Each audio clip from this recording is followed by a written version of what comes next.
the day 2 of our discussion. Okay, so we will be talking about the head and neck and neuroanatomy, touching the core important topics in these two regions. Obviously, we will try to cover maximum in the stipulated time of 2 hours, and we will recap everything with the notes which we have already discussed. Okay, so talking about the first question, have a look at this first question and try to answer this one.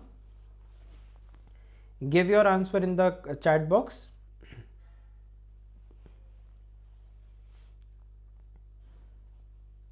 Quite easy and quite important, I would say. Frequently asked in INI and NEET. Okay, people are going for B.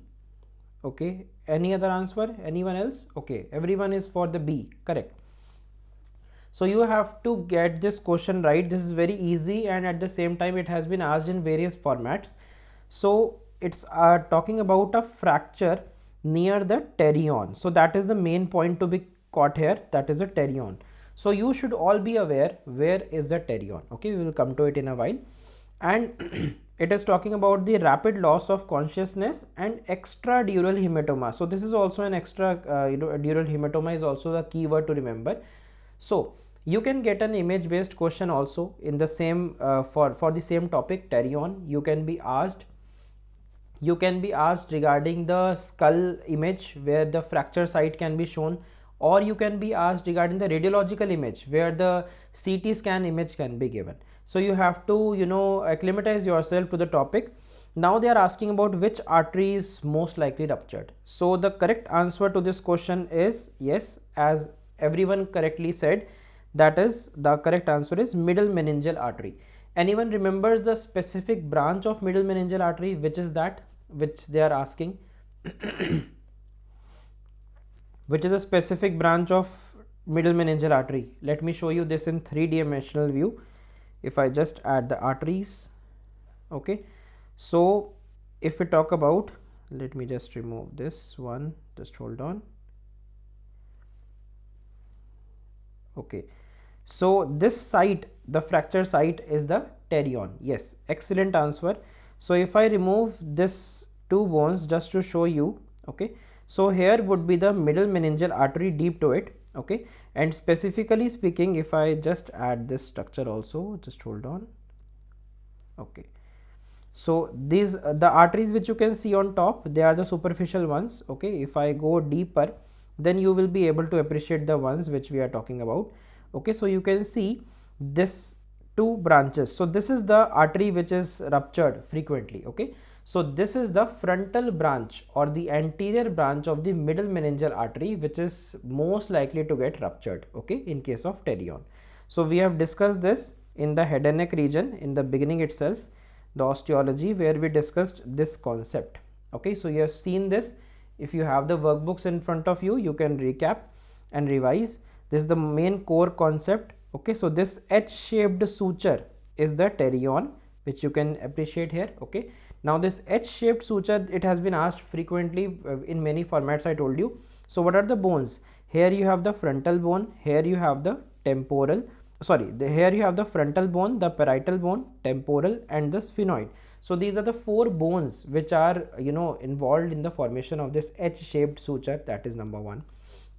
Number two, this is the site which can get fractured when there is a lateral blow to the skull. Okay, number two. Number three, the anterior division or the frontal division of the middle meningeal artery can get ruptured.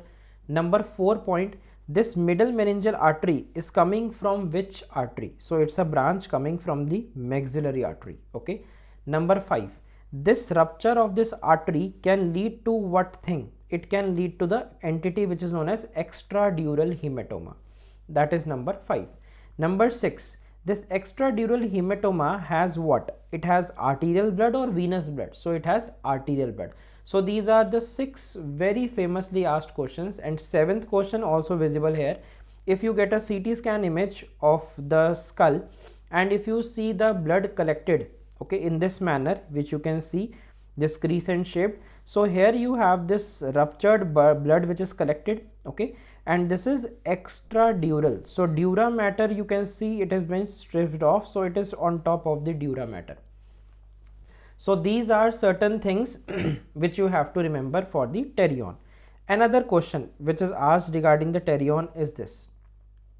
It's a quick revision, so I'm just recapping what we have already discussed previously. Okay, so definition we know, meeting bones we have discussed. Okay, the greater wing of sphenoid, the specific answer is greater wing of sphenoid. Next, this part has been asked recently in the INI exam also, that is the clinical correlation we have already discussed, but talking about the deep relations. So what are the structures deep to this pterion? So number one, that is the middle meningeal vein. Then you have the anterior division of middle meningeal artery, which we discussed. Then even deep to it, you have the stem of lateral sulcus, extremely important, neuroanatomy with the head and neck linked. Okay, then you have the middle cerebral artery. If you remember previously, we have discussed that the lateral sulcus houses an artery. So there is an artery lying in the lateral sulcus, that is the middle cerebral artery. Then you have the Broca's area. So this has also been asked in the INI exams. Okay, in the AIMS exams 10-year papers, you can see the MCQs have been framed, and university exam papers also these have been asked. Then you see another thing, even if you go deeper, then you can appreciate the insula. Okay, that is also referred to as the fifth lobe of the cerebral hemisphere nowadays. Okay, then you have also another thing, if you go even deeper, then it is a lesser wing of sphenoid. Okay, so these are the different questions which have been asked on the pterion. Next question, try to answer this one. I hope you can answer. It's again a very fairly easy question. Try to give it a short try to answer this. A 60-year-old male presents with hoarseness of voice. This is the main thing which they have given to you. Okay, and this is following the thyroid surgery. Which nerve is likely injured due to the ligation of the inferior thyroid artery close to the gland? Okay, so everyone is classically saying the correct answer. Yes, I'm happy people are studying from the back end. So these are some questions, if someone asks you even in the middle of the night, wakes you up, so you should be able to answer. These are those kind of questions. Okay, so if you do them wrong, then it is a problem. And I will discuss another nerve which is in correlation to it in a while. So the correct answer, as aptly written by most of you, is that is the recurrent laryngeal nerve. Okay, so all of you are aware. So now we should discuss regarding the thyroid surgical importance of the thyroid gland. Okay, let us go to that thyroid gland chapter. We have discussed this. Now you see here in the thyroid gland, we know these important things we have discussed. So just a recap, revising all those important topics. Okay, very briefly. So vertebral levels have been asked in the exams. Okay, these are very relevant. So C5 to T1. Okay, and the functions and peculiarities, that is not a problem. Okay, so C5 to T1 is the vertebral level for the gland. This has been asked in the exams very frequently. Then talking about the isthmus, it extends from second to fourth tracheal rings. Again, this has been asked, so I have highlighted in red bold color. Okay, and sometimes the dimensions have been asked. So these are in reference to the Gray's 42nd edition, 5 into 3 into 2 centimeter. You may or may not remember. Then talking about the capsules. So thyroid gland discussion without the capsules is totally incomplete. So in thyroid gland, if we remember, there is the capsule which is the false capsule and true capsule. Okay, so this is always studied in contrast with the prostate capsule. Okay, so if you remember from the previous discussions, now see, for any gland, be it prostate or thyroid or any, there is a concept of true capsule, which is the condensation of the gland's own stroma. Okay, false capsule, which is derived from some fascia. Okay, so in thyroid gland, as you can see, what is happening, the dense capillary plexus, it lies deep to the true capsule. So that is the catch point to remember. So you can see the false capsule outside, then you have the true capsule inside, purple color, and then the capillary plexus. So what will happen when there is thyroidectomy, that is removal of the thyroid gland? To avoid this post-operative hemorrhage, what we should be doing, we should be removing the thyroid gland along with the true capsule. So that is the main catch point to remember, along with the true capsule, so that we are not disturbing the capillary plexus. In contrast with the concept for the prostate gland, the venous plexus lies between the two capsules. Okay, so that means in prostate surgeries, when you have to remove prostate gland, then prostate should be removed leaving behind both the capsules. So that is the main difference between the two, and questions are frequently framed in this aspect, be it from surgery point of view, be it from anatomy point of view. This has been the core important topics since many years. Okay, then you also have something that is the suspensory ligament of Berry, if you have heard of. So suspensory ligament of Berry is the one which is the thickened part of, now this is important, thickened part of the pretracheal fascia, that is the false capsule. Please remember, again asked in the questions, pretracheal that is the false capsule which connects the lobes of the thyroid gland with the cricoid cartilage. So that's also it's a question. Okay, I'm just telling you the important ones. Good evening everyone.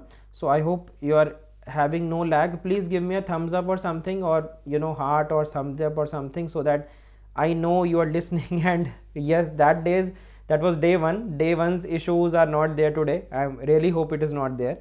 Okay, so I'm also learning with you guys how to improve. I heard about latency. So there is something known as low latency, normal latency, and ultra low latency options. So I gathered that information, and today I have put this live stream into low latency mode.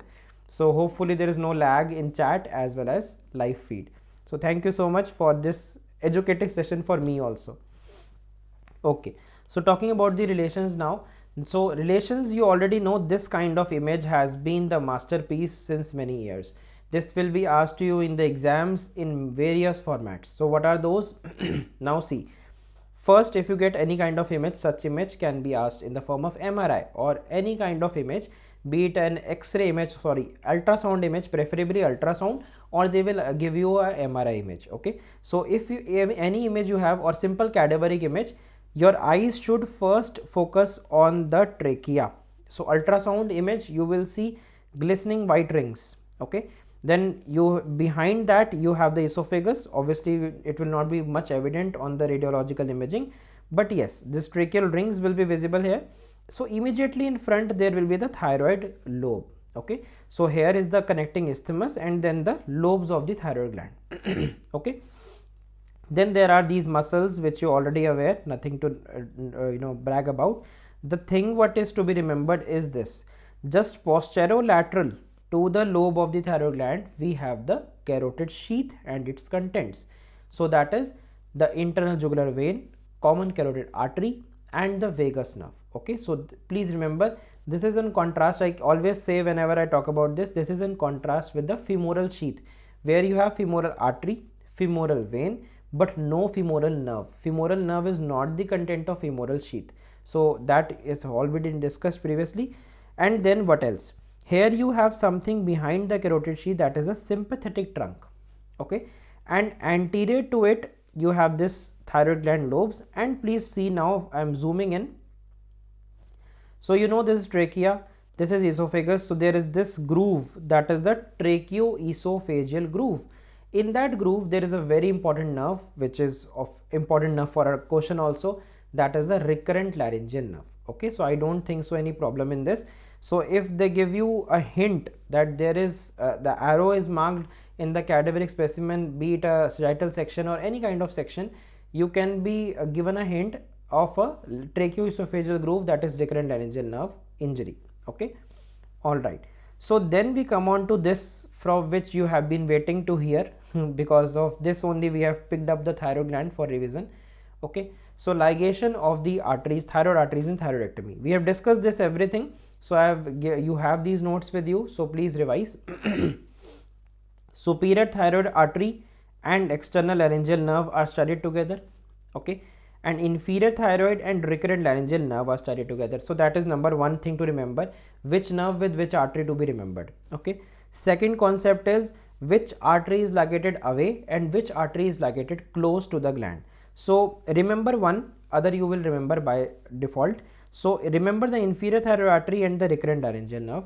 So inferior thyroid artery should be ligated away from the gland to avoid damage to the nerve. Okay, so that is very important, and it's very easy also. Just imagine recurrent laryngeal. So that means it is going down and coming above. So you know, something coming from below.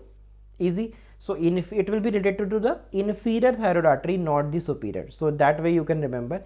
And these two things are, you know, when you have to ligate this artery, it should be ligated away. Okay.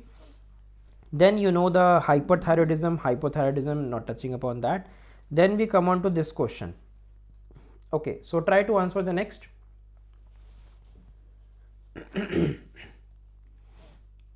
We have 10 questions for head and neck, 10 questions for neuro. That is the same pattern which we will follow. Okay, obviously we will try to cover the maximum as much as possible. It's just been 15 minutes and we have covered 2 core important topics of head and neck till now. So try to answer this question. Yes. A 35-year-old woman has loss of taste from the anterior 2/3 of the tongue. Very important, loss of taste sensation. They are giving a very good hint. Now people are getting confused. I can see mostly people are answering right. Okay, decreased salivation and hyperacusis. This is the key point they have given you, hyperacusis. Okay, the lesion is most likely at which site of the facial nerve involvement? So what is the answer? Most of you have answered correctly. That is, the answer is above the nerve to stapedius. So let me take you to this one, that is the facial nerve.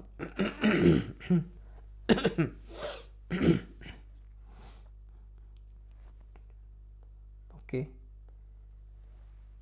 so we have discussed this image, if you remember. Okay, the injuries to the facial nerve. All right, I hope it is visible now. Right, so now please pay attention and see. It's very simple. So facial nerve pathway you already are aware about. Okay, so now see, there are some sites of damage. Sorry, the sites of damage which can happen. So number 1, we study the site A, that is at or just above the stylomastoid foramen. So number 1, this site A, as you can see here. So if there is a damage to the facial nerve at this site, so what will happen? It will lead to the simple thing that we know, that is the Bell's palsy. Okay, so you know the features of Bell's palsy, it has already been discussed. Okay, all these features: loss of wrinkles, inability to close the eye, okay, overflow of tears, loss of nasolabial fold, drooling of saliva is the most important one, which is frequently given in the exams. Okay, then if we talk about the site B, so I hope you understood, if there is injury to the site A, so that will lead to all these features which will be involved. Okay, then site B, that is above the origin of chorda tympani. Very important, you can see chorda tympani is giving has been given origin here. So just above this, so this is a site B of injury. Now in this site B, there will be all signs and symptoms of lesion A, which we have already discussed. So Bell's palsy will be there, plus there will be decreased salivation. Okay, why so? Because there will be loss of supply to this submandibular and sublingual. I'm so sorry, decreased salivation, not loss, because obviously there is parotid gland also functioning. Okay, so there will be decreased salivation. Then also another thing, loss of taste sensation in the anterior 2/3 of the tongue, which was given to us in the question also. So this will be there because you know the supply of the tongue, that is by taste sensation in the anterior 2/3 by the chorda tympani. Okay, so chorda tympani is clear. Now see the question which was asked, they specifically mentioned hyperacusis, if you remember. So that was involved here. So you can see when there is injury to site C, that is in this part. So there is nerve to stapedius here. Okay, nerve to stapedius. This nerve to stapedius is the one which is supplying the stapedius muscle. And as you are aware, stapedius muscle, what is the normal function? This muscle is preventing the it's helping in the dampening of the sounds. So what sounds you are perceiving on a daily basis, it's appearing to be normal to you, but in a patient of hyperacusis, he will be able to hear those less sounds as a form of noise. So suppose if there is a patient of hyperacusis, you are doing a whisper, okay, even whispering will be acting as a noise to the patient. It is not like he will become Superman, okay? ऐसा नहीं उसको सब कुछ सुनाई देने लग जाएगा. It will not happen that way, okay? But that will be as noise. So that's a problem. So that is hyperacusis. So that is lesion number site C. So had it been the question where they wouldn't have been giving you hyperacusis or nerve to stapedius, then the correct answer was site B only. Simple, okay? Then last but not the least, it's very less frequently asked, that is site D, that is injury at the geniculate ganglion. So what will happen? All the signs and symptoms of site A, site B, site C plus there will be added loss of lacrimation. Now see, here you have this pathway going, if I hope you have seen this. So there is greater petrosal nerve which is involved now. So this lacrimal gland won't be getting the parasympathetic supply, okay? So I hope you know sympathetic, parasympathetic, where you have parasympathetic supply that is given off by 4 ganglions, okay? 4 parasympathetic ganglions in the head and neck, out of which one is this pterygopalatine linked to the lacrimal gland. So this was a fairly easy question, but you have to remember the exact sites where the damage can happen, okay? Then try to answer this question. Again, a very interesting question. Try to answer from your side.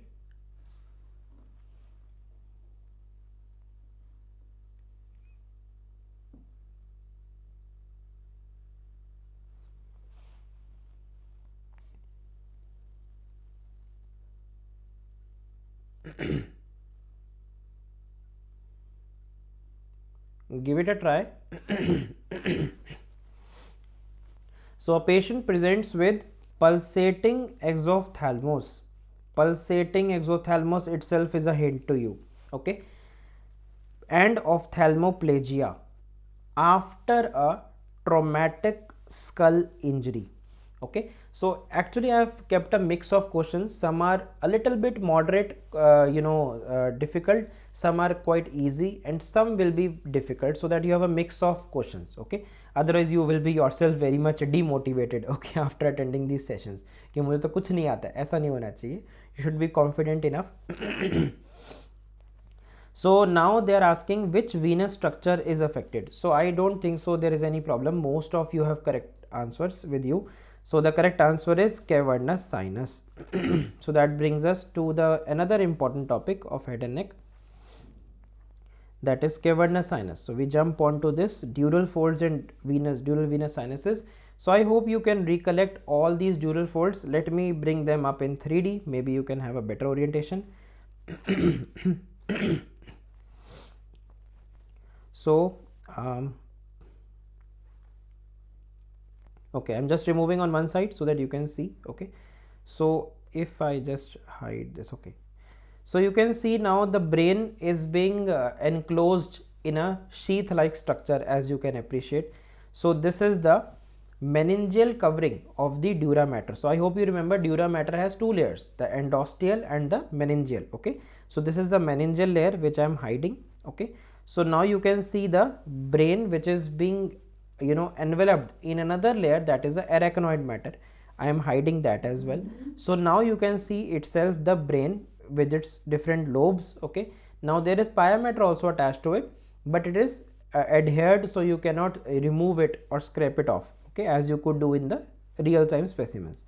So I'm just removing the lobes on one side, okay, just to show you these dural folds so that I can talk about the sinuses. So now see the 3D orientation about this. I hope this seems to be very easy for you guys, okay?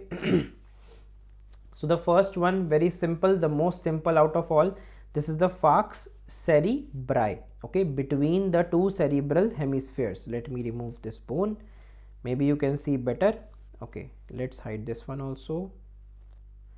Okay, now can you appreciate? This is the falx cerebri. If I isolate, this is the sickle shaped fold of dura mater, okay? So it is falx cerebri. Now see the attachments.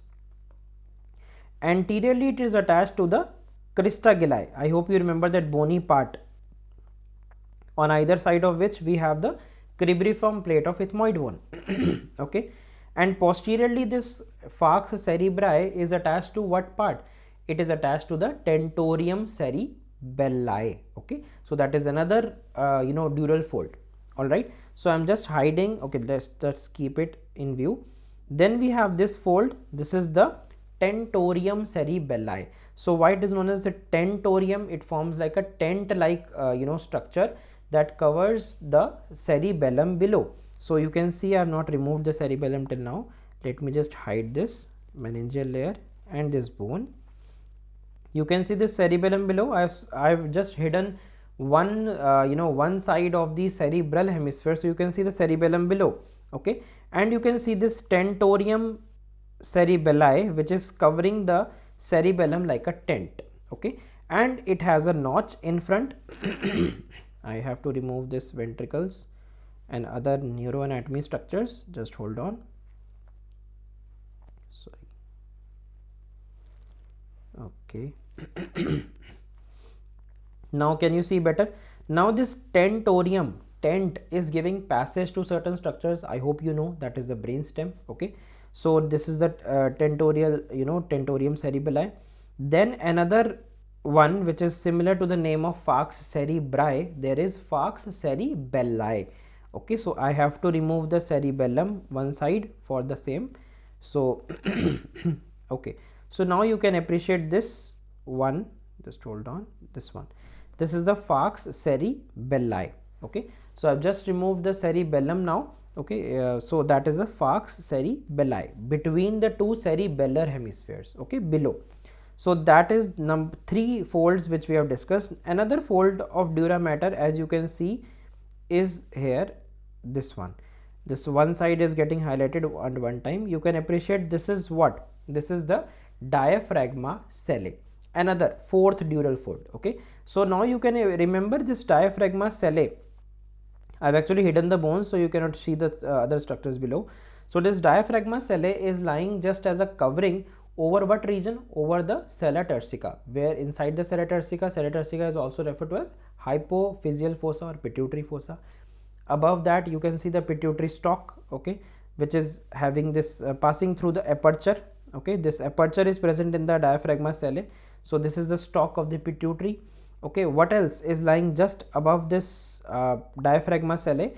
We have this very important structure, that is the optic chiasma. Okay, this crisscross pattern which we have discussed. Okay, all right, so I hope you have this good orientation regarding the positioning of the dura mater folds. If yes, please give me a thumbs up so that I can spend accordingly.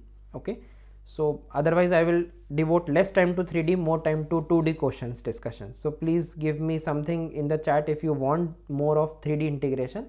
It will take time otherwise. So anyways, so we have discussed these falx. Okay, all these falx cerebri, tentorium cerebelli, okay, diaphragma cellae. Now you see this photograph. This is a 2D image to understand better. Okay, so now I think this will make much more sense to you if I just use the highlighter. So this would be the falx cerebri. This would be the tentorium cerebelli. Okay, then you have just below, deep in the deep, you can see falx cerebelli. Sorry, falx cerebelli. Yeah, falx cerebelli. Then you have this is the tentorium notch, as you can see. Okay, and this part which is not covered here, it is shown, that is the diaphragma cellae, and you know this is the diaphragma cellae with the aperture for the pituitary stalk. Okay, so just a recap, above these structures you are already aware, pituitary stalk and optic chiasma. What about below? So just deep to the diaphragma cellae you have the pituitary gland. Below that you have the sella turcica, the bony part. Below that also you have the sphenoidal air sinus. And what is present on sides of this, in this region and in this region? That is the correct answer to the question which is linked, that is the cavernous sinus. Okay, so you know this is the cadaveric specimen image for the dural folds. So you know the names of the dural venous sinuses, I hope so. You can just have a recap here. So we have 7 paired and 7 unpaired. So I would prefer you to remember the unpaired ones, that is much more easy to remember. Okay, so you can rule out in the MCQs if it is asked. So superior sagittal, inferior sagittal. Okay, just in the falx, if you remember the falx, Okay, so falx cerebri, in that you have the superior sagittal and you have the inferior sagittal. Okay, these are the two I would say dural venous sinuses. Then you have the straight sinus here. Okay, then you have the occipital sinus. So if you have the cavernous sinus on two sides, there is an anterior intercavernous and posterior intercavernous between the two. Then you have a basilar plexus of veins just lying on top of what structure? The clivus, if you remember. Okay, so in the occipital bone, this region here in this region deep, you have the clivus. Okay, so just overlying that we have the basilar plexus of veins. So now I come to this photo, you can see the same concept. I hope this image's orientation is quite easy to recall. This is taken from the letters, so I'm just zooming in. Okay, so this region is referred, this bony part is referred to as the clivus. On top of clivus, you can see you have this basilar plexus of veins. Okay, and even before the basilar plexus of veins, you have some bony attachments, that is for the ligaments, that is membrana tectoria, cruciate band, vertical band of cruciate ligament. Okay, so all those ligaments are attached to the clivus area. Okay, they are going and forming the content of foramen magnum also, if you recall. And then you have the basilar plexus of veins, and then there is an artery. What is that artery name? That is the basilar artery. We have seen in previous class where we discussed the vertebral artery, which was going inside the skull. I showed you previously also in the last discussion. So in that you had the basilar artery, okay, running on the clivus, and then on top of this basilar artery, that is the ventral surface of the pons. So you have midbrain, pons and medulla oblongata, three parts of the brainstem. So this is the sequence of structures from anterior to posterior. Okay, just a recap. Anyhow, where discussion is about the cavernous sinus. So this is the cavernous sinus here. Okay, there will be the cavernous sinus. So let us discuss the cavernous sinus in nutshell here. You can see this with the help of this image. Okay, so cavernous sinus is quite easy if we have talked about now. Okay, let me just put it right here. So this is the cavernous sinus. So now there are some nerves in relation to the cavernous sinus, that is the oculomotor nerve, trochlear nerve, ophthalmic nerve and maxillary nerve, which was classically taught to you as per the previous concept, but now it is considered to be present below the cavernous sinus. What is consistently present and very important nerve? That is the abducens nerve, that is a sixth cranial nerve, and the internal carotid artery, and that gives us the clinical orientation for the integrated word. That is, if there will be any exophthalmos, so there will be pulsating exophthalmos. So what is happening? The internal carotid artery pulsations are transmitted to the eyeball. Okay, so that is the reason we have this two structures inside the cavernous sinus, and these are related to the question which was asked. And then midline structures, same sequence: optic chiasma, pituitary stalk, pituitary gland. This would be the diaphragma sellae, and then below this you can see this is the sella turcica. Then you have the sphenoidal air sinus within the sphenoidal bone. Okay, so these are all the concepts for the cavernous sinus, and rest everything we have discussed. I am not going into too much detail, but you can see clinicals also we have discussed when we were taking the classes. So regarding the cavernous sinus, thrombosis. Okay, so you can see there is clinical integration, that is cavernous sinus thrombosis as well as carotido-cavernous fistula. Okay, anomalous connection. So cavernous sinus thrombosis, cavernous sinus thrombosis can involve these structures which are written on the sides. So we have discussed those already. If you have the notes, you can follow through. So we have this nerve, that is the first division, that is the ophthalmic, severe pain in the eye and forehead. Then you have third, fourth and sixth nerve, which is leading to ophthalmoplegia. Okay, same things which were given in the question, that is paralysis of all the ocular muscles. Then you have orbital venous congestion, that is leading to edema of the eyelids and exophthalmos.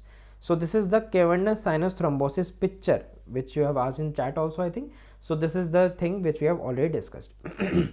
So here extra point which was giving us the hint to the answer, that was pulsating exophthalmos along with ptosis. What is ptosis? It is drooping of upper eyelid, right? And then you have periorbital edema and diplopia, double vision, and third, fourth, sixth cranial nerve palsy, that is ophthalmoplegia. Okay, so that covers our topic in nutshell. Let us move to the next. Try to answer this question. I hope till now half an hour has been gone, there is no lag, and you are enjoying the discussion. It is having meaningful. We are almost in the mid of the head and neck, half an hour gone, so we are on schedule time. Please write in chat if you are enjoying the discussion and you would like for more. Okay. Ptosis is beta, ptosis simply means drooping of upper eyelid. Okay. Okay, so next question is 42-year-old male had difficulty abducting the eye. Okay, so reading the first statement only we have got a biggest hint for us. Okay, which muscle or nerve is most likely affected? So I think very easy question, most of you are answering correctly, that is the lateral rectus. Okay, so that is correct answer. Lateral rectus. So one more thing, if you have paid attention to till now, every day whichever MCQ PDF which I am floating here, you can see this MCQ PDF I have formatted in such a manner that one page you do not have the answer, I will not marking also, and plus I have not written anything else, but the second page the same question is repeated with the answer. So you can practice through all these questions. When you have the PDF, you can scroll through the PDF to revise the entire session in a matter of 5 minutes. Okay, so that can also be helpful, and also you can have a look at the anatomy quizzes and podcast course which I had created on the platform inside our body. Use the Android application if you have Android phones, then you will be able to access the exact NEET-PG pattern question. That UI interface is exactly the same. Okay, so you can have that on the laptop or on your Android phone, and you can practice all the MCQs. I will be adding eventually many more MCQs, grand test and everything for all the parts of anatomy. If you have any specific queries or specific demand, you can message me also personally. I will put up an INI-CET recall or maybe NEET-PG recall MCQ that session, so that will be much more authentic for you to understand and solve and practice. Okay, so now they are talking about which muscle or nerve is most likely affected. So we have already discussed lateral rectus, so I don't think so that's a problem. Let us take this to discussion to the extraocular muscles. Okay, so although you studied this more in ophthalmology, but my way of teaching this topic is quite different, so I would take some time, 2-3 minutes on this. So just a recap again. You have this superior orbital fissure. So sorry.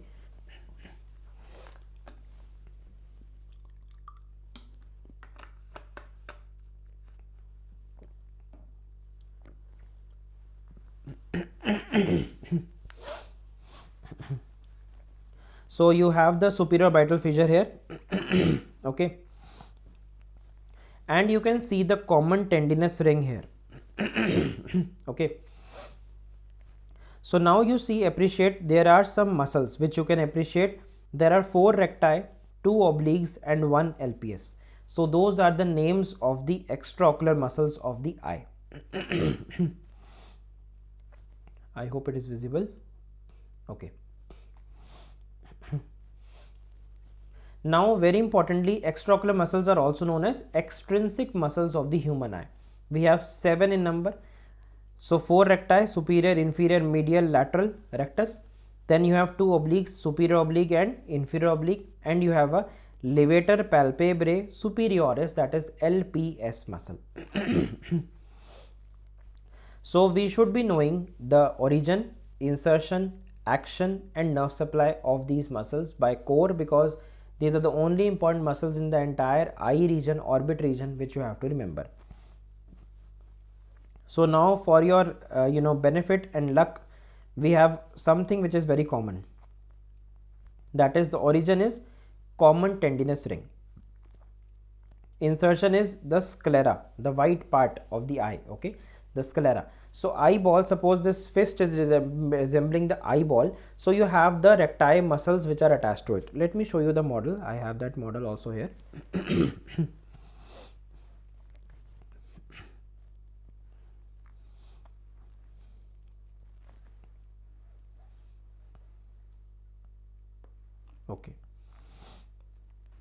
So now you have a look. I hope this model is visible. Yeah, I have done that. NEET-PG and INI-CET recall I have already done of November 2025, this month which was happened. So I have already done that recall session. I have I would say reframed those questions in a better manner as per the recall gathered from the students. So you can have that session. Most likely it will be coming up live very soon on the channel. And last 5 years it will take some time. I will do it, don't worry. There are other demands by the other students also. I will take it up, definitely I will take it up. Thank you so much for putting it up. Okay, so now you see this model, very beautiful model to understand the recti. So now see, very easy thing, the topmost muscle here there is the levator palpebrae superioris. Okay. Yeah, I will do it, don't worry. 3 years, 5 years I will do that, don't worry.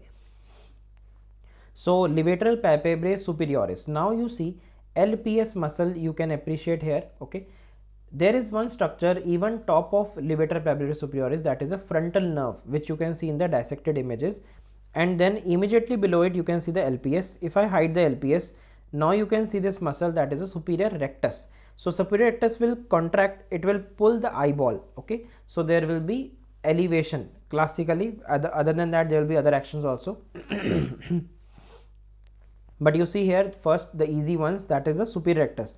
Then immediately below it you can see that this would be the inferior rectus. So very easy, contraction would cause the eyeball to rotate in that manner.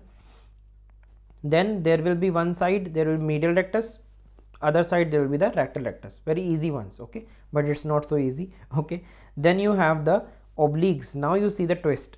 There is the superior oblique muscle which is lying deep to the superior rectus.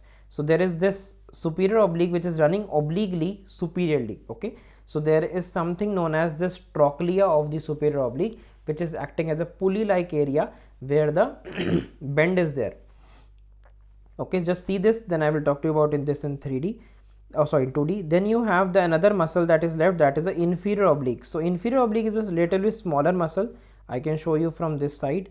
You can see this. This is the inferior oblique muscle on the lower aspect.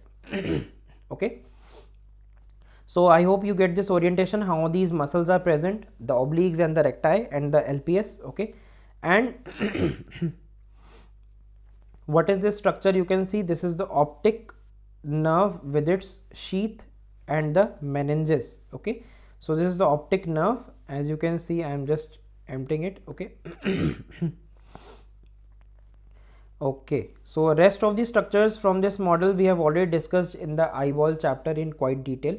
So I'm not going here in quite detail, otherwise we are lacking the time. Okay, so then another muscle group, there is the intraocular or the intrinsic muscles, which are often asked in MCQ again. Those are 3 number: ciliary muscles, sphincter pupillae and dilator pupillae. Okay, so there are pupillary constriction muscles and all those muscles. Okay, so sphincter pupillae, dilator pupillae, mydriasis, meiosis, if you remember, accommodation reflex, ciliary muscle. So those are responsible for all those intraocular muscles are the ones. Okay, then I was on the origin insertion. So now you know insertion is sclera. There is no difficulty in that. There is difference in the origin. So origin for the recti is common tendinous. No one is going to ask you. Very easy peasy question. The question is framed for the obliques. Superior oblique is having origin from the body of sphenoid, whereas inferior oblique is having origin from the orbital surface of the maxilla. So that is the main catch point to remember. These are the 2 main questions which are frequently asked. Okay, so please remember, very easy to remember, superior oblique starts with S, it is having the origin from sphenoid.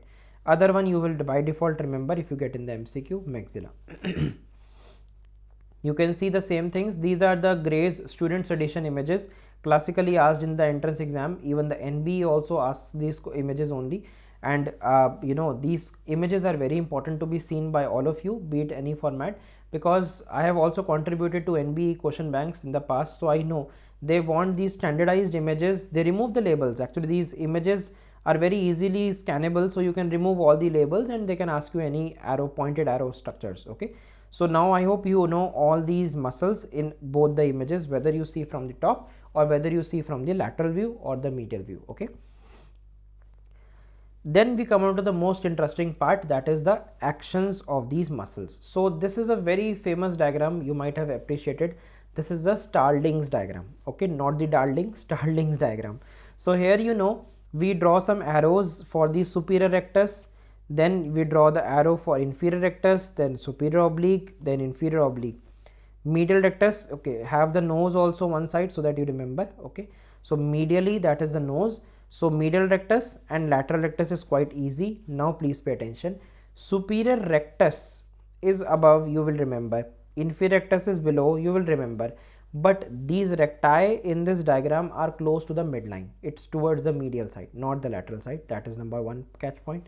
Another catch point, the obliques will be on the lateral side, that is easy, but inferior oblique is above, superior oblique is below. Now why I am saying you all these things? Because you have to utilize the direction of these arrows to identify the action of these muscles. So suppose if I talk about adduction, adduction would be by the medial rectus, abduction will be by the lateral rectus, elevation by above arrow, depression by below arrow, then there will be intorsion, there will be extorsion. Okay, so this kind of actions. So have a look about this in this table. Okay, so now please pay attention to this table for a second. You know recti. Okay, so just have a look. This is very easy table. It's you know, not at all difficult. So I hope you have gathered this attention here.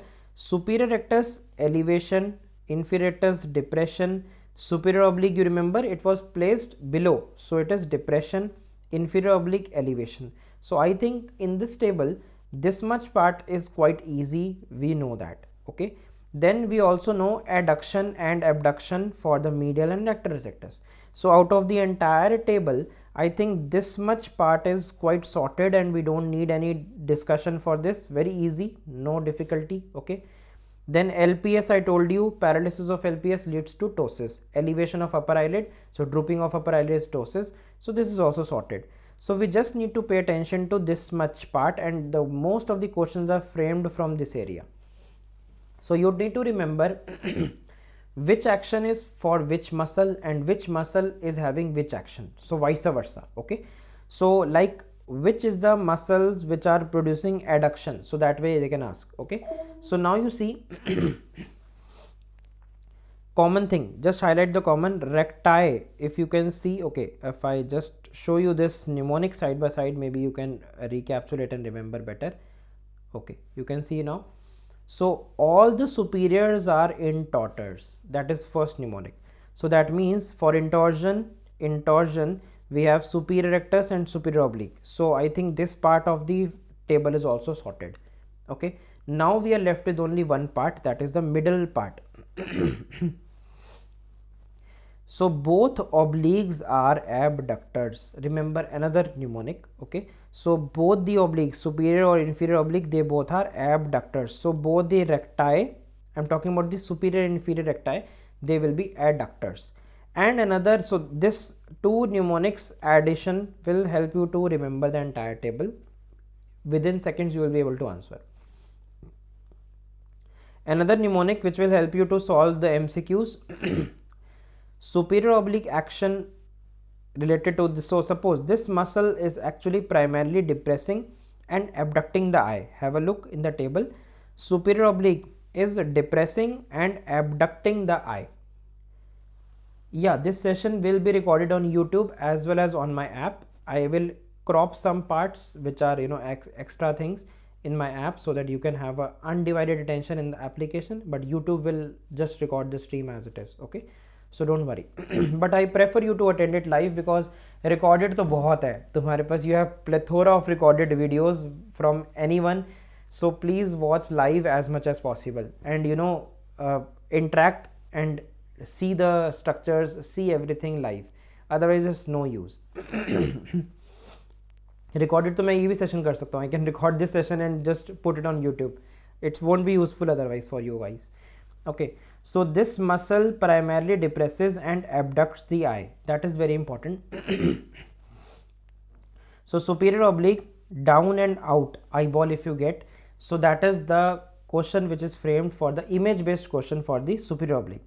So you get this kind of image based questions very frequently asked in NEET and INI. So you can see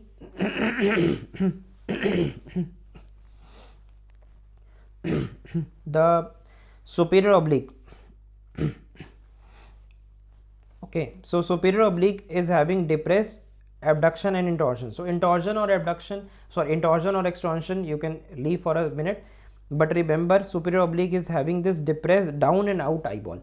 So exact same eyeball image will be given to you in the exams and you have to identify the injury. Okay, before we dive in further, I want to remember this mnemonic also. This is also very important, we have discussed. So nerve supply. Okay, nerve supply mnemonic is LR6SO4 and O3. O3 means others by 3. So lateral rectus is supplied by 6th nerve, superior oblique is supplied by 4th nerve. You know the 6th nerve, that is abducens, the one which was present as a content of cavernous sinus. Superior oblique 4th nerve, trochlear nerve, and others by 3rd nerve, that is the oculomotor. Okay, then we come on to the next. Try to answer this question.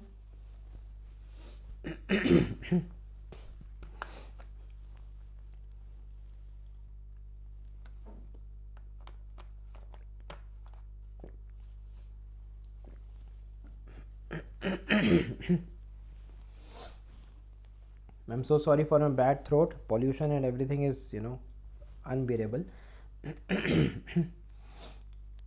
So a question बहुत important है and brings us to a very important topic as well of head and neck. So 58-year-old woman complains of difficulty eating due to reduced protrusion of the tongue. So this is extremely important, which is asked here, protrusion of the tongue. Okay, now this muscle is primarily responsible for what? So now see, this is for the protrusion of the tongue. Now protrusion is done by which? So everyone has answered very correctly, that is, so I see many people are online but very less are attempting the questions. I don't know what you guys are doing. Are you eating or dancing or keeping it on earphones and on side? Please try to answer the questions from yourself. Okay, don't wait for the answer to be coming floated in the chat. Keep the chat running and answer yourself. You will learn better, trust me. Anatomy is all about revision. The more you write, the more you learn, the more it gets stored in your subconscious memory, and these topics will come out of yourself just like that. So the correct answer to this question is the answer number C, which everyone has correctly pointed out. So let us come to the next topic, that is tongue. See, everything is there with us. Okay, we are not leaving anything. So this is a very comprehensive, method to teach you guys. I hope you have attended my classes till now. So all the anatomy topics can be taught to you in maybe, in quite details in, I would say, more than 20 hours, 25 hours, 30 hours, or 1 month. The classes are taken every hour, every day, 2 hours, 1 hour topics are there. But if I have compressed everything as per the entrance as well as your university exams for be it MBBS, BDS, nursing or FMG, NEET-PG, INI, whatever student wants to attend these sessions, they can attend these sessions and classes and revise anatomy in very less time. And I have not cut short many things. I have taught to you in quite detail if you have seen the classes. So talking about this tongue now. So I am touching about the most important areas which you remember for the tongue. So we come on to this. That is the papillae of the tongue. So what are these papillae? They are the surface projections, as we know. Okay. Now we have filiform, fungiform or fungiform, then circumvallate or vallate papillae, and then foliate. So filiform. Filiform, as you can imagine, they are filling. Okay, so filling, fulfilling, that means most numerous. Please remember, if something is most numerous in the tongue, so it will be small. So they are smallest and most numerous. Minute conical projections, conical shape of papilla has been asked in the exams. Very important, no taste buds. Then another one, fungiform. So fungus, like mushroom is a fungus. So mushroom shaped, small pink spots. It contains the apical taste buds. Very important, asked in the exams. The papillae which contain the taste buds, which does not contain. So which contains fungiform and velate. Then velate papillae 8 to 12 in number. Okay, so they are dome shaped. Okay, very important, velate or circumvallate, they are dome shaped, gumbad ki tarah, theek hai, dome shaped. Then located anterior to the sulcus terminalis. If you remember the sulcus terminalis, I hope you remember this one. This is the sulcus terminalis. Just anterior to the sulcus terminalis, we have this circumvallate papillae. Then you have the foliate papillae, okay, which are arranged in parallel rows of ridges near the margin of the tongue. Okay, and very importantly, what all do not have the taste buds? So you can see the first, the filiform and the foliate, they do not have taste buds, while fungiform and circumvallate, they both have the taste buds. Okay, then we come on to the muscles, so which was very important for your exams. So the muscles of the tongue, now very important, someone has pointed out safety muscle of the tongue, that is correct. So now first important question, muscles of the tongue are derived from occipital myotomes. Very important question again. Okay, so we have intrinsic muscles, extrinsic muscles, and then innervation. So just like intrinsic and extrinsic muscles of the eye, we have of the tongue. So intrinsic, which will be responsible for changing the shape of the tongue. So we have longitudinal, transverse, and vertical muscles. No one is going to ask you, don't bother. Please pay attention to the extrinsic muscles and the innervations. So the names are genioglossus, hyoglossus, styloglossus, and palatoglossus. ये क्या बात हुई? Glossus means tongue. So you have the common thing, glossus, present in the end part of the name of the muscle. So please remember that way. Okay. Then innervation. So all of them are supplied by hypoglossal nerve, the 12th cranial nerve, except the palatoglossus, which is supplied by the cranial root of accessory nerve, or you can say vago accessory complex. Okay, VAC. Then you have been seeing the frequently asked image based question on this. So you can see this image which has been taken. Now pay attention. This is the tongue, which you can make out very easily. Okay, this would be the palate, hard palate. This would be the cut part of the mandible. Yeah, correctly pointed out. So you can see now the muscles which have been frequently asked, I have marked in the box, red color box. So the first one which is asked, that is a genioglossus here. Can you see this one, genioglossus, which is appearing to be a fan shaped muscle. So this fan shaped muscle, just like the fan shaped muscle in the muscles of mastication, you have this temporalis muscle in the muscles of mastication. Here you have genioglossus. Please do remember to revise the muscles of mastication also. That is also important. We have discussed already in quite detail. In that, lateral pterygoid is very important. I have discussed that in the INI-CET, recent November questions which were asked. I have talked to you in detail on that. So you can see hyoglossus muscle, this one. Okay, there are so many relations of superficial relations of hyoglossus, deep relations of hyoglossus. So hyoglossus is important. Then you have styloglossus muscle, this one, styloglossus muscle. Then you have another muscle. Acha, this is a styloid process. I hope this is that way you can remember. This is a styloglossus muscle. Okay. Then you have palatoglossus, which is going towards the palate. Okay, arching like in the palate. So you can see palatoglossus, styloglossus, hyoglossus attached to the hyoid bone below. This is the hyoid bone. Okay. And you can see this is the genioglossus. So these are the main extrinsic muscles of the tongue which we have discussed. So recently you have got a image based question regarding the same textual question which was asked, but A, B, C, D was marked for this image. Okay. Another point to remember, please see very carefully, I am zooming in. This is the mandible. So if you know the inside of the mandible, in the below part, you have the genial tubercles. Okay, superior and inferior genial tubercles. So you have another muscle that is attached from the hyoid bone to the genial tubercles, that is a geniohyoid. This is a geniohyoid muscle. So please remember, if the image gives you option number B here and C here, so this is a different muscle and this is a different muscle. Okay, and you know, correctly pointed out by someone, genioglossus is also known as the safety muscle of tongue. And can you recall the safety muscle of larynx? That is the posterior cricoarytenoid, which is supplied by the recurrent laryngeal nerve, which is the only abductor of vocal cords. Okay, so then we come on to the actions of these muscles. So I hope this gives you the answer to the question. Protrusion is by genioglossus, retraction is by stylo, depression by hyo, and elevation is by palato. So remember the position of the muscles. Palato was above, hyo was below, hyoid was below. So in that way you can remember the depression and elevation, very easy ones. Okay, retraction is by stylo because stylo process is backwards, and you have the genial tubercles, so you know that is in front. So very easy muscles of the tongue. Then you know this image also, I think you have seen, regarding the injury to the injury to the genioglossus muscle. So the nerve which is involved, that is the 12th cranial nerve. Okay, so if there is an injury, if there is no injury, then the tongue will protrude out and the tip of the tongue will be in the center.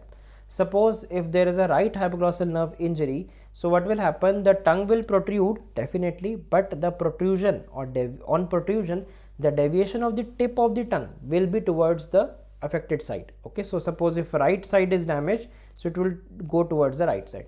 And if suppose both sides are damaged, both hypoglossal nerve injury, then what will happen? Will the tongue protrude out? No, then tongue will fall back. Okay, so that is the difference. So please remember this.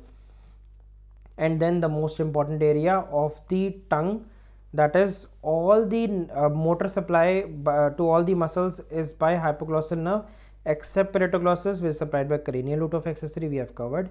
Now coming on to the sensory innervation of the tongue, which is frequently asked in the exams, so please pay attention. Anterior two-third, this was already discussed previously. Anterior two-third, general sensation by lingual nerve, which is a branch coming from mandibular nerve. Taste sensation is by chorda tympani, which is a branch coming from facial nerve. So anterior two-third we have general and taste separate. Thank God we have same nerve for the posterior one-third, general and taste, that is the glossopharyngeal, वरना अलग से एक याद करनी पड़ती.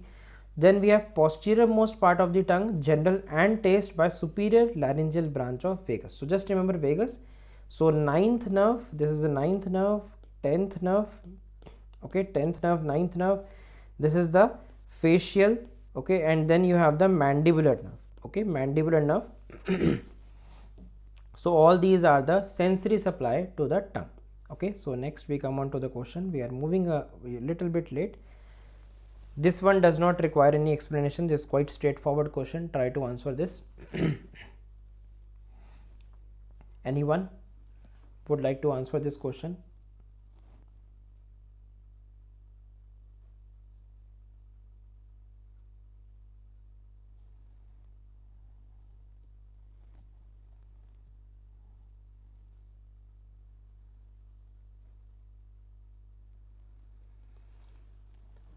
Okay, everyone has answered very correctly. The correct answer is Vomer.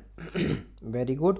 So it's quite easy. Facial skeleton has been discussed, so I'm not going to too much detail regarding this. Okay, everyone is answering correctly only, that is Vomer. Then next question, try to answer this one. We have covered this also just recently.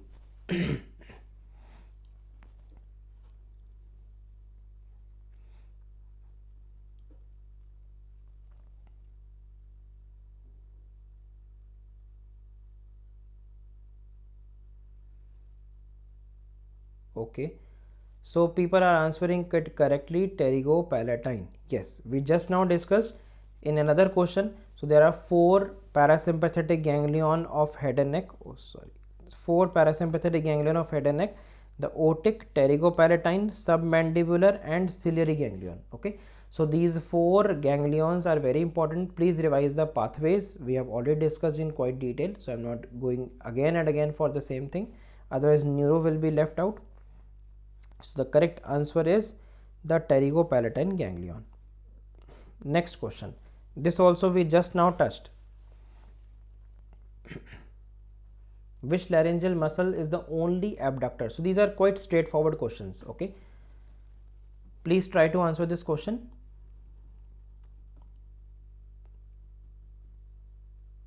People are answering correctly. Yes, the correct answer is D. Very good. So that is posterior cricoid. It's quite straightforward questions, but obviously in the exams they won't be asking such straightforward. They will just twist the language and ask you the clinical case scenario, but I have put a mix of. So I'm following a pattern where, if you have noticed, 6 questions are clinical case scenarios and 4 are direct one-liners. So both, you get a mixed match of both. Last one, I think this also you know, very easy one again. The parotid duct pierces which muscle? We have covered parotid gland in quite detail. There we have talked about it.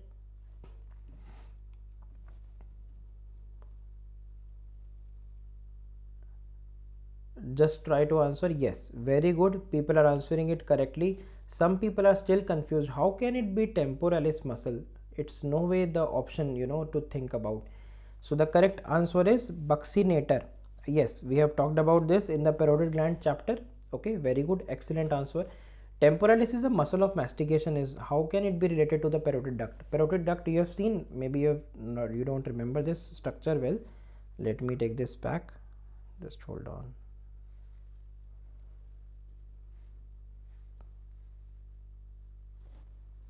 If you go into the head and neck model, you can see this structure.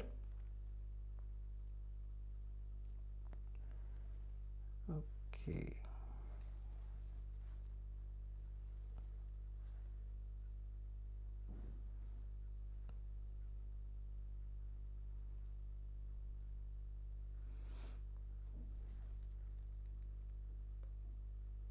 Okay, so if I just show you this one, yes.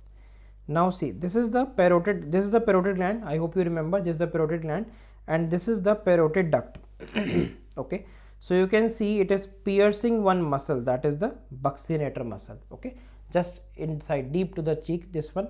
Okay, so this is the buccinator muscle to which it is piercing. So this is the parotid duct. So please remember, this is a very easy question we have discussed in 3D in the parotid gland chapter.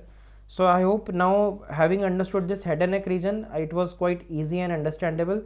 So let us begin the neuroanatomy discussion quickly. I hope head and neck was useful for everyone.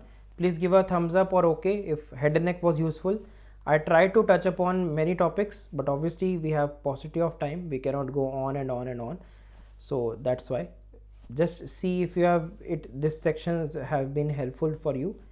I will plan future sessions also accordingly. Okay, so now try to answer this question, okay, from yourself. This is a very famous question which is very frequently touched upon in the most of the exams. Okay, same language, almost near about the same language, and they keep on asking about these syndromes. So try to answer this question. 62-year-old man presents with contralateral loss of pain and temperature from his body and ipsilateral loss of pain and temperature from his face. So these two words are giving you the main hint. Also displays dysphagia, hoarseness. Which syndrome is likely? So we need to revise the syndromes. So you know the correct answer to this question, people are answering correctly. That is lateral medullary syndrome. I'm happy most of you have answered it correctly. I'm very impressed by you. You are studying, that means you are studying very accurately. So if we go to the neuroanatomy section now, if we go to the neuroanatomy and if I talk about this part, okay, I'm not going to detail about each of these sections, midbrain, pons and medulla. We have already taken up in quite detail. So I'm just going to the last summary chart which will give you quite easy remembrance for these syndromes. So I hope you have seen this flow chart. I have already shared previously with all of you. So now please pay attention. We have syndromes related to all the parts of the brainstem.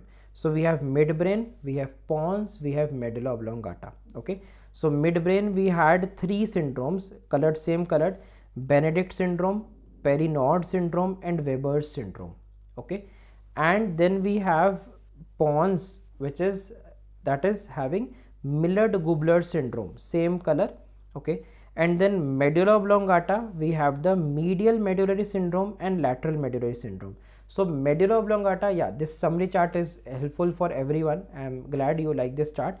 So now see, the medial medullary syndrome and lateral medullary syndrome is quite easy to remember, okay, the medial and the lateral medullary, because it is the only two major syndromes in the medulla.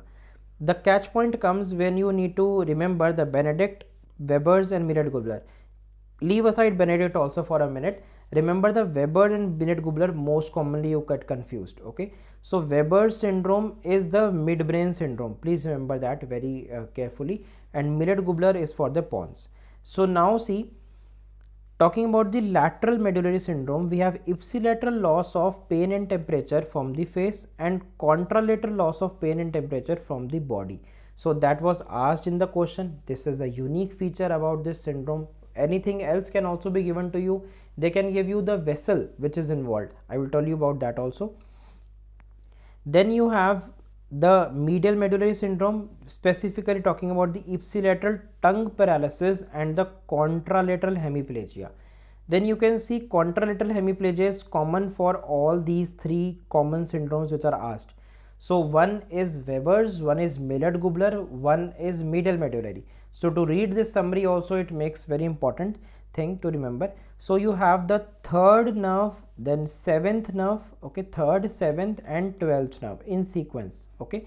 So 3, 7, 12 for midbrain, pons and medulla syndromes, Weber's, Millard-Gubler and medial medullary, okay. That is the main thing to remember. And then you have the Perinaud's syndrome, which is specifically injury to the superior colliculus and dorsal part of the midbrain, where you have the collicula, if you remember, superior colliculus, inferior colliculus, okay. So the patient has difficulty in upward gaze. That is the exact keyword which has been given to you in the questions. Then you have Benedict syndrome, which is ipsilateral third nerve paralysis. You can see ipsilateral third nerve paralysis common for both of these, the Benedict's as well as Weber's. So you need to differentiate between them. One is having the contralateral hemiplegia and one is having the contralateral loss of pain and temperature from body and face. So these are the major differences between the Benedict versus Weber's as compared to the, see, as I am just highlighting, you can just see for a second, these three you have to study together, okay, contralateral hemiplegia with 3, 7, 12 nerve, and then you have to study Benedict's and Weber's syndrome together, okay. So this is very important to be studied together, and Perinaud will be given to you very separately, it's an isolated entity, and lateral medullary I told you the specific unique features. So these are the major things you have to remember. Yes, definitely this one question from this table is 110% sure you will get in NEET or INI or any exam, anyhow FMG, any exam if you attempt. One question from syndromes is 100% to be there, okay. So please don't forget to revise this page, fold this page in your textbooks, okay. Then we come on to this next question. This question brings our confidence, overconfidence to low. It tells us that even if we revise that flowchart, it's not sufficient. We need something more information to be incorporated. So I will come to that next. So please try to answer this question from yourself. The correct answer to this question, try. Many people are there online.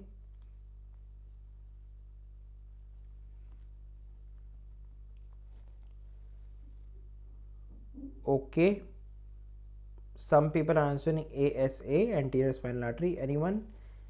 B is also coming answer. C is majority of the answer. Yes, correct. So the correct answer is anterior spinal artery. So patient is asked about the ipsilateral tongue paralysis and contralateral hemiplegia. Can anyone tell me which syndrome they are talking about? First, identify the syndrome. This is a typical INI pattern question which is frequently asked in NEET also and in FMG. So please try to tell me which syndrome they are talking about. First question is that only. Okay. people are coming to different conclusions. Okay, D gerine is the correct answer, that is right. Okay, we will come to it. So this is the answer into this question, that is the anterior spinal. So let us add our information to this regarding the syndromes and the, okay, just let me go in a same manner. Here Perinaud syndrome, they will be giving you directly the condition related to compression from the pineal gland tumors. Okay, so I'm moving in the same sequence as per the notes. And Benedict syndrome, they will be giving you vascular lesion of the tegmentum of brain. So these are the classical words which you may find, or they can give you a MRI scan or CT scan report image, those kind of things can also be asked. Radio anatomy integration. Then if we talk about the other syndrome in this way, okay, so this is Millard-Gubler syndrome, also known as abducent alternating hemiplegia. We have seen the features already. So it is due to the basilar artery involvement. You remember the basilar artery running on the basilar groove. Okay, let me show you here. Okay, do you remember this photograph for the section of the pons? So here you have the ventral surface of the pons. Okay, so this is the ventral surface of the pons, which has a groove in the ventral aspect. This groove is known as the sulcus basilaris for the basilar artery. Okay, here this is on the ventral surface of pons. So suppose if the features are related to the center midline part, so there will be involvement of the basilar artery only, obviously. Then you have pontocerebellar angle syndrome involving these structures, which is very less frequently asked. That is the acoustic neuroma, most common Schwall cell tumor in the brainstem. So that is another thing which can be asked. Then we come on to the medullary syndromes. So now you see these medullary syndromes. So number one, you can appreciate this one, lateral medullary syndrome, that is also known as Wallenberg syndrome. That is due to the thrombosis of the pica syndrome, that is a posterior inferior cerebellar artery involvement. You should know it is a branch coming from vertebral artery. So sometimes they can give you vertebral artery aneurysm or that kind of questions also. Okay, so you have to see the language just to see they are asking the pica or they are asking the ASA. Okay, so because both are the branches coming from vertebral artery only. Then you see another one, that is a medial medullary syndrome, which is the due to the lesion of ASA, which was asked in the question. So medial medullary is also referred to as De Gerine syndrome, and lateral is also referred to as Wallenberg syndrome. So remember these two names. Okay, so you can recollect. So remembering that table is not sufficient enough, you need to add the arteries, or I can say the cause of the lesions also. That will be very important. Okay, all right, let's move to the next question. I think we have already discussed this question. Try to answer yourself. We have touched upon this.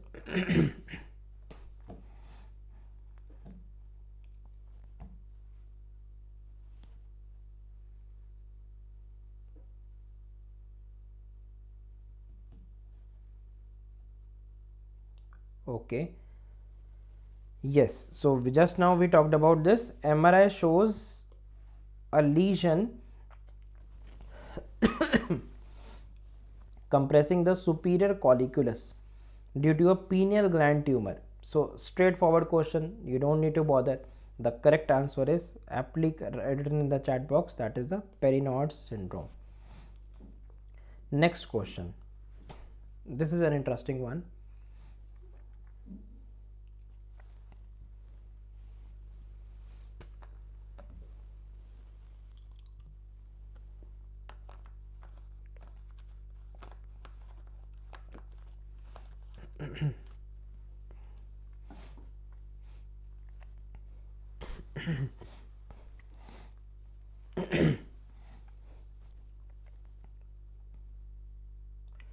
Yes, so people are thinking correctly. 70-year-old patient displaying resting tremor, itself a hint, resting tremor, rigidity, bradykinesia. Can anyone tell me which is the main chapter of neuroanatomy? Yeah, the disease, that is Parkinsonism, correct. So they are talking about the structure responsible, that is a substantia nigra. So that brings us to which chapter? That is the basal ganglia.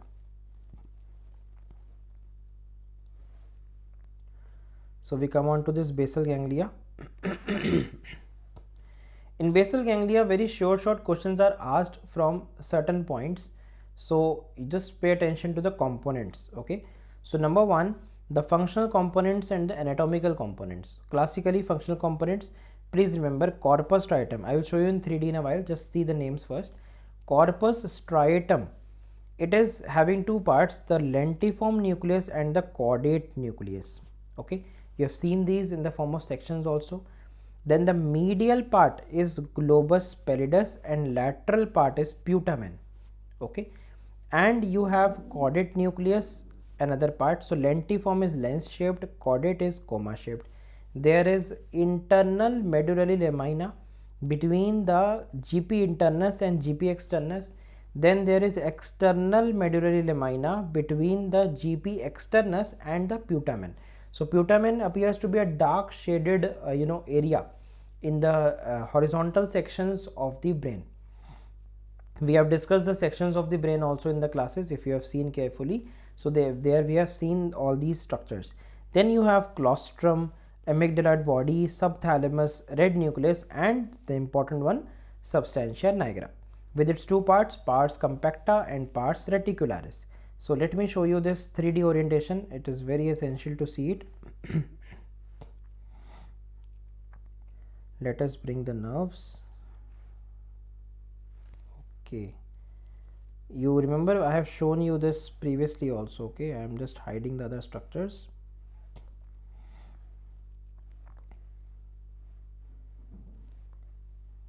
Okay.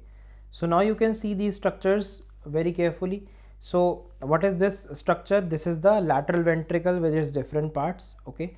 If I hide this, and there is another structure, choroid plexus, I am hiding it. Now you can see other structures. If I just remove this one also, corpus callosum I am hiding. You know that corpus callosum, white matter. Okay, I am hiding the corpus callosum. Septum pellucidum, just to keep it in the midline, clarity. Okay, now you pay attention to these structures. I am moving from lateral to medial, as you can see. Okay, so what is this structure? That is the putamen. Okay, I have just now discussed putamen and globus pallidus. So this is the putamen, as you can see in this section. Now pay attention, on top of the putamen and globus pallidus, this part that you can appreciate, this part, this is the caudate nucleus, the coma shaped nucleus, caudate nucleus. You can see this coma shaped nucleus having its head, body and tail, and then at the bottom you have the amygdaloid body, which I just removed. So can you see this bridge like things? So these are the cellular bridges, okay, which are having intervene spaces. So what are these spaces for? These are the spaces for the white matter to pass through.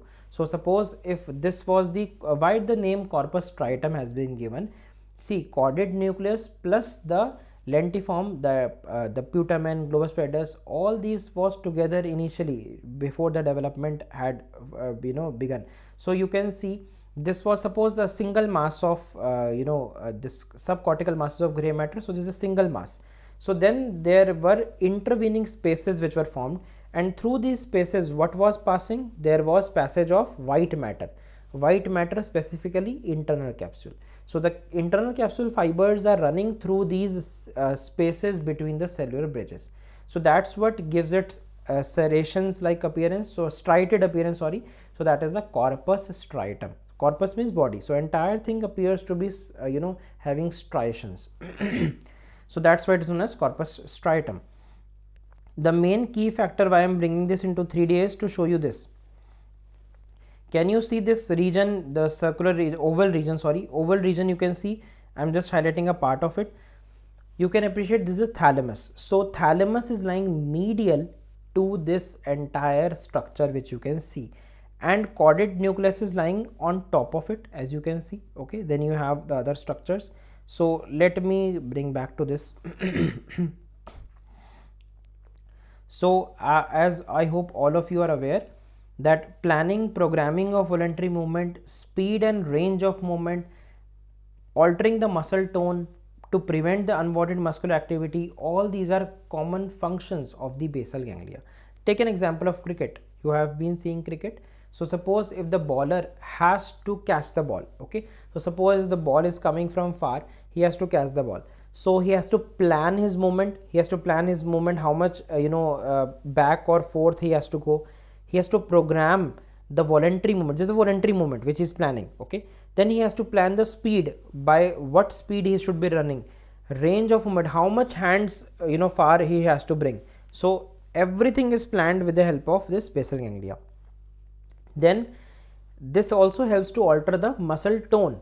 So it prevents the unwanted muscular activity. Suppose if my hand needs to be here when I have to catch the ball, so my hand is not moving just haywire in this manner. This unwanted muscular activity is not happening. So there is no tremors. Okay, so otherwise there will be tremors if there is Parkinson's disease. So you know that. Okay, then you have seen these images. I am not going to detail again. You can see these intervening fibers of the internal capsule, which I just showed you in 3D orientation also. And this is the image taken from higher textbooks of neuroanatomy, where you can see the cellular bridges are shown. These are the cellular bridges, okay, which I just told you. Then we have discussed the coronal sections, radial sections. I am not going to detail. We have discussed this image also in quite detail in the lectures. Okay, then we come on to the main area, that is the Parkinsonism. So you can see Parkinsonism classically has bradykinesia, stiffness and tremors. Okay, so very important classical thing. Lesion of the basal ganglia is the cause. Extrapyramidal symptoms are present because of lack of inhibition of the corpus striatum. So you will have resting tremors, cogwheel rigidity, mask face appearance, bradykinesia, pin rolling tremors and stooped posture. Okay, so you can see this photograph to remember everything. Okay, everything.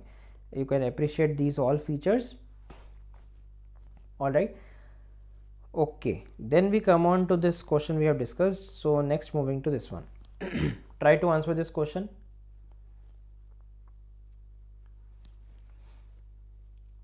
I hope we are almost closing towards it's 10:30. We are right on time. We are on the 5th neuroanatomy question. So I hope you are enjoying the discussion till now. Many people are consistently present. Let's see the last man standing. Obviously, I am the last man standing. I will be there even if no one is there, because I have to record the session also anyhow. So anyways, so if you are there, if you are listening, so please try to answer this question.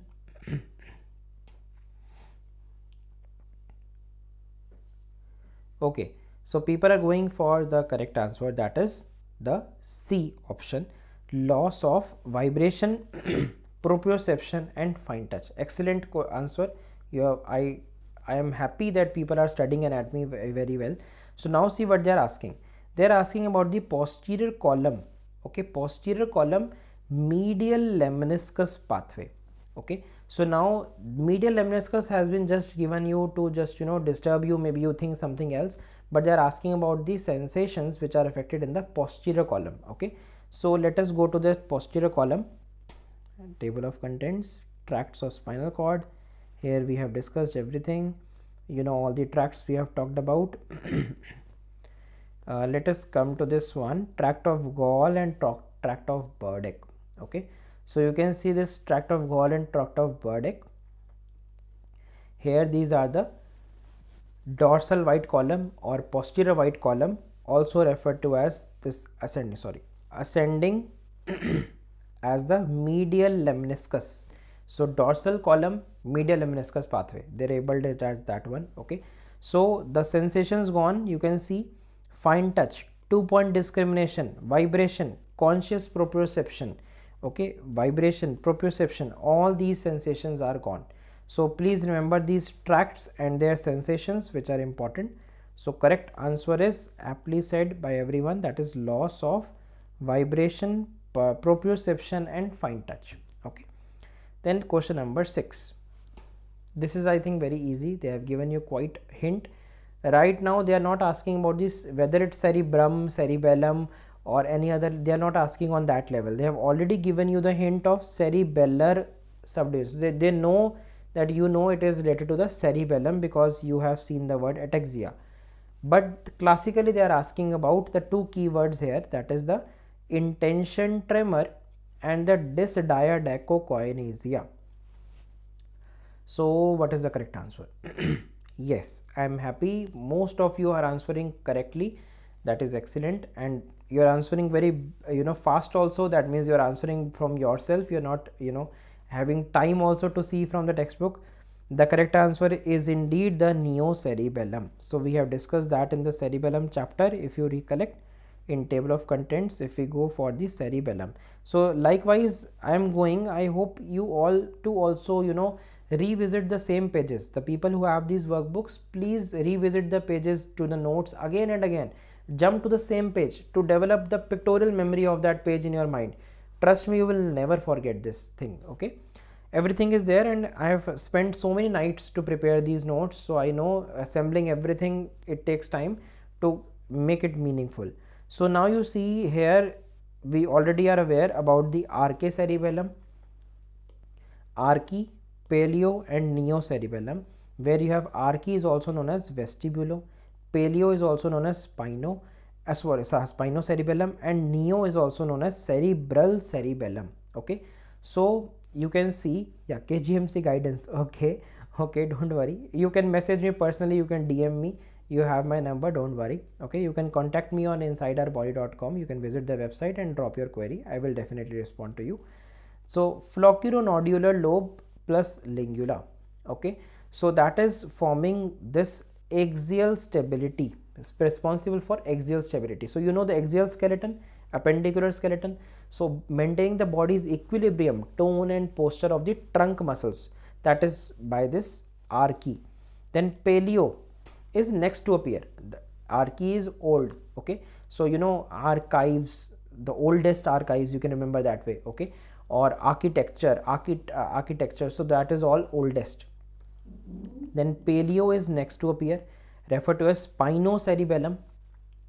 It has all the parts anterior lobe except the lingula, uvula and pyramid. Okay, so this all things are helping in appendicular stability. So axial stability versus appendicular stability. Then lastly we have this, that is the neocerebellum, that is posterior lobe, entire posterior lobe. As you can see in this image, if you see very carefully, the majority part seems to be the yellowish color, the majority part seems to be the neocerebellum. Okay, so that is the recent or advanced part, posterior lobe except pyramid and uvula. Okay, it helps to coordinate the performance of the skilled voluntary movements but smooth performance of them.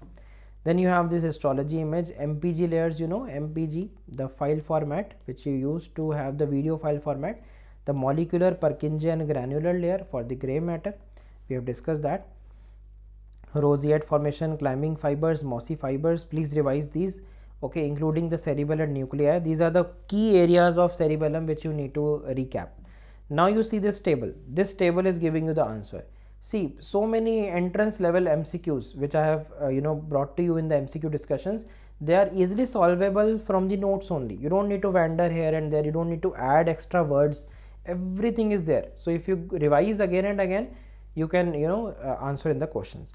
So if there is lesion for the archae, paleo or neo, something related to cerebellum is ataxia.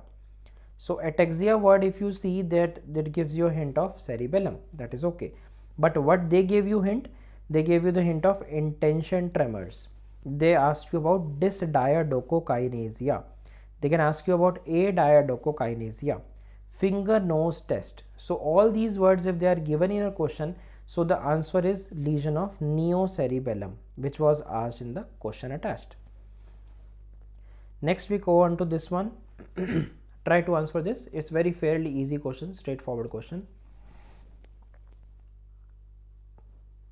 Thank you so much. Okay, I really hope you have felt it that way. Many students need to feel it once you start solving the questions. Otherwise, the workbook, you will always find it bulky. Anything less than that workbook, it will be your hard work, because if I reduce the length of the workbook, then it will be your burden. You will have to add every time whenever you are solving grand test or any test, you will keep on adding information that will take away all your time. So that's why I have made it maximum important topics coverage in the workbook. So what is the correct answer for this question? Which ventricle is located within the cavity of diencephalon? They are asking very straightforward question. Yes, the correct answer pointed out by everyone, that is the third ventricle. Excellent answer. I don't think this needs any explanation. We have discussed in quite detail already. So do revise the ventricular system, the lateral ventricle, the parts of the lateral ventricle, the relations of the lateral ventricle. Then third ventricle communication, that is by the interventricular foramen of Monro. I think you have read that. Let me bring that image to you. Okay, it was just close to this one. Do you remember this section well? Yeah. So just in this section, if you can recollect, I'm zooming in, maybe you can see. I hope the picture quality is good for the live stream. I'm not aware how you are perceiving the live stream. Is the picture quality okay? Please give a thumbs up or a like. I don't know how much you are able to see it, whether in HD or not, but I will try my level best. Is the stream quality good for everyone? Okay, I think it's good. Okay, all right. So this section, this is the mid-striatal section of the brain, 4K. Okay, I'm not aware. I'm streaming from my 4K camera, but I don't know how much it's going to you. Okay, bandwidth matters a lot. So you see, this is the corpus callosum, the main important thing which you know. You can see this septum pellucidum here. Yes, septum pellucidum shows that the section is taken as a mid-sagittal section of the brain. Okay, so that means if you do not see this septum, you saw that in 3D also, if you remember. If you don't see this septum, that means it's a little bit sagittal section, maybe a little bit away from the midline. Okay, septum is in the midline, so this area would be for the coverage of the lateral ventricle. Then you have this area which I am highlighting. This entire area is representing your third ventricle space. Okay, so there is a communication between lateral ventricle and third ventricle, that is the interventricular foramen of Monro. Okay, then from this third ventricle space, you are moving to the fourth ventricle. This area just behind the brainstem, you have the fourth ventricle. Okay, so here this connection, this small connection, if you can see, this is the cerebral aqueduct or aqueduct of Sylvius, right? So I have not labeled anything in the workbook also in this image, and not I am doing it here also, because labeled images for this sagittal section you already have seen multiple times. But if you see this image in just the manner which I want you to see, you can revise perfectly well. Okay, so this is the cerebral aqueduct of Sylvius. Then you can appreciate this part is the midbrain, where you have the aperture for the cerebral aqueduct of Sylvius. Here you had the periaqueductal gray matter, if you remember, right? So this part would be the pons. Okay, then you have this part, that is the medulla oblongata. Okay, then fairly below you can see the central canal, and which is continuing into the spinal cord. Okay, so the question was regarding the third ventricle. So you already know the relations of the third ventricle. We have already discussed in quite detail in such a section. I'm not repeating that, but just revise this section as per the video which we have discussed, and similarly this section which we have seen. So I just want you to emphasize on this thing. Can you see this big artery which is running here? This is the basilar artery, and these are the vertebral arteries. So this basilar artery is lying on the ventral surface of the pons in the sulcus basilaris or the sulcus basilaris or the basilar groove. Okay, then you have this region where you have the circle of Willis, circulus arteriosus. Okay, so we have discussed that as well. So please revise these topics. It's totally impossible to touch upon every little thing, but I am telling you the main areas. You can write or mark fold the pages to revise. Okay, then we come on to the 8th question. Fairly easy one. You have to just recalculate what you have known previously. Please try to answer this.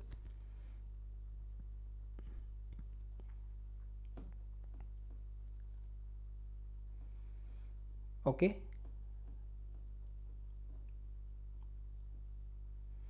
what is the correct answer?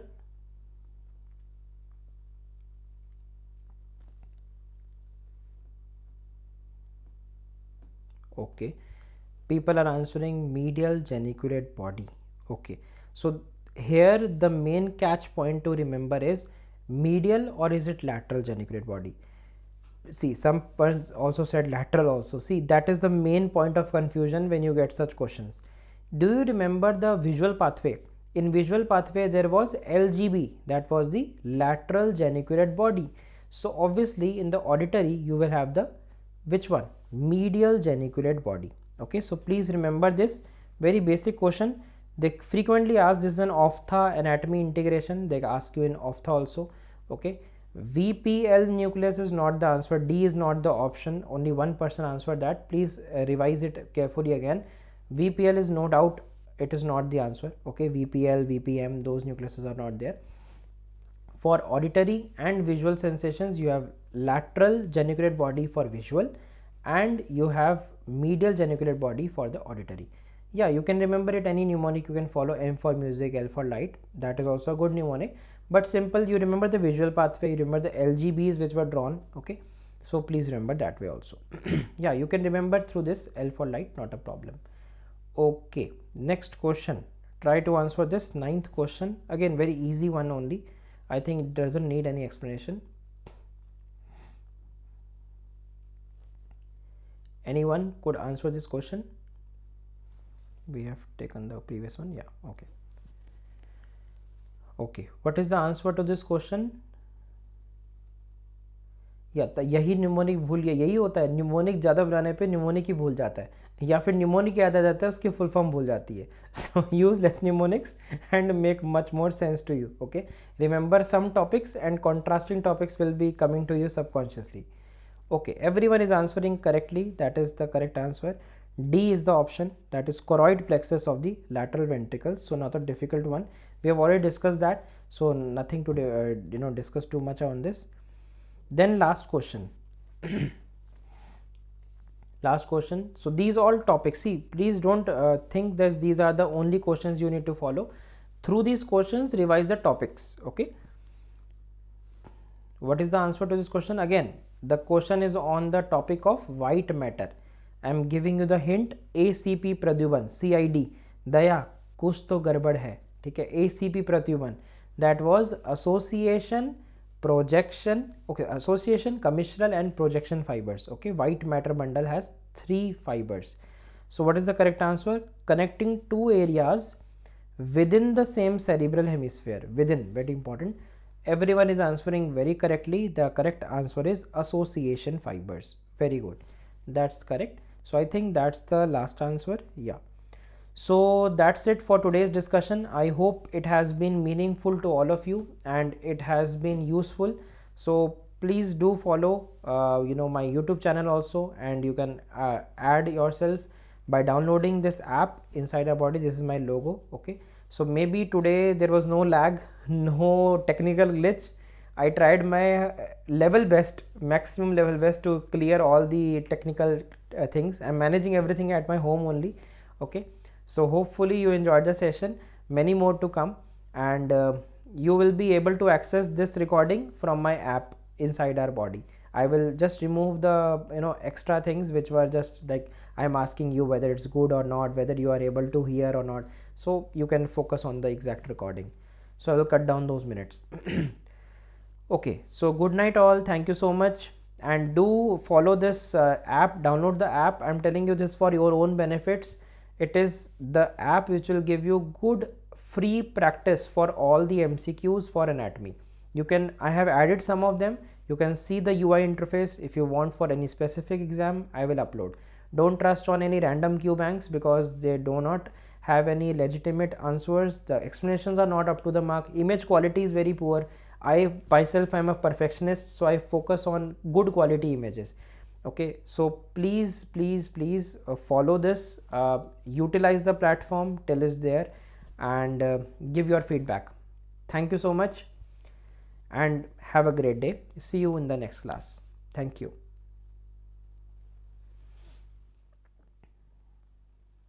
Yeah, I will follow the PYQ.